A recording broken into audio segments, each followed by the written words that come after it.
So my name is Simon Cosgrove. I'm the chair of trustees of a charity based in the UK called Rights in Russia. And our mission, if you like, has been to provide information about human rights in the Russian Federation in the English language. So perhaps I could just add that there was a time not so long ago when that wasn't being done so much, partly because all the human rights activists, Russian human rights activists, were in Russia.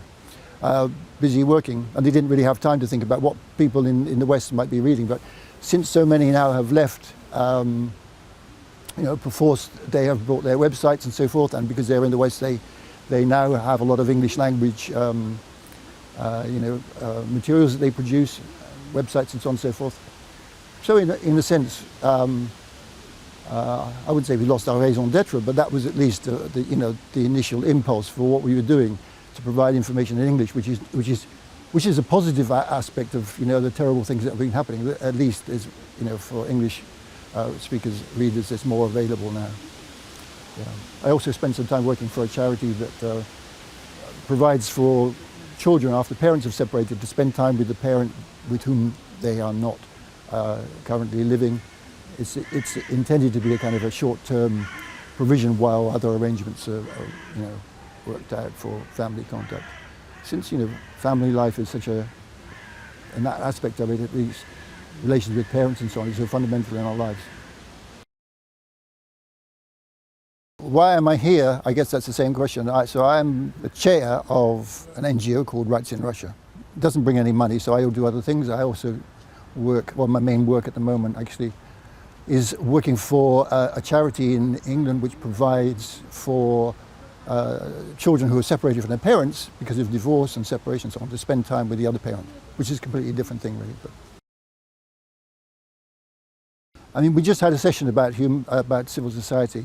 There you could feel that there isn't really an answer. It's a huge problem. People are wondering what's going on, why is it happening? Why is it that in the presentation it was saying that since the 80s civil society has been in difficulty, in decline? Why is it? Is it because of pressures of migration? Is it because of increasing economic inequalities? Is it because of, for some reason, bad actors have seized the levers of power? It's very difficult to see why it's happening, but it seems such a widespread process. I mean, there was also a question about why, in some places, and somebody mentioned Moldova, where civil society is actually having some success. But it occurred to me we should also say Ukraine, because in Ukraine people are dying for democracy. So I mean, I think the most difficult thing for civil society actors today is to know where they can act, what they need somewhere, they need to belong to a society where they can take action in a safe and secure way. So they can in some ways, create pressure for positive change. And in so many places now that is not possible because they are either forced to leave the country, they may be murdered, they may be placed under such heavy restrictions that it's impossible. Obviously they may be put in prison and so on and so forth. So that fundamental thing I think is the kind of the key challenge people face, how to find a place in which to act. My area of expertise, if you like, or interest is especially Russia. So there are so many Russians who have left, and it's so difficult for them to figure out what to do. How can they work and make a positive contribution, which in many cases is their life's work, and now they're forcibly outside the country. So it's a very, very difficult situation. It's hard to be optimistic. I mean, that again is just such a difficult question. A lot of the achievements probably were from early years. I happen to be from Britain. What's happened in Britain, the biggest event is Brexit, which I think in so many ways is a step backwards. It shows kind of right-wing nationalism having a huge impact on people being, I would say, manipulated by that and by fears of migration and so forth, which is probably founded more on economic equality, rather than any, so to speak, real threat. There were so many hopes in the 1990s, which obviously somebody with my colour of hair isn't that long ago, but for many people it's a distant past.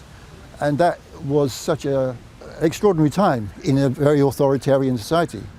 And how did that come about then? Certainly I thought, probably naively, I think not only me, but that there were fundamental changes that were made for good, for the long term. And yet it seems that it's possible for things to have just been turned back. And even in many ways, there was a time when people were saying, no, it's not going to be like the Soviet Union.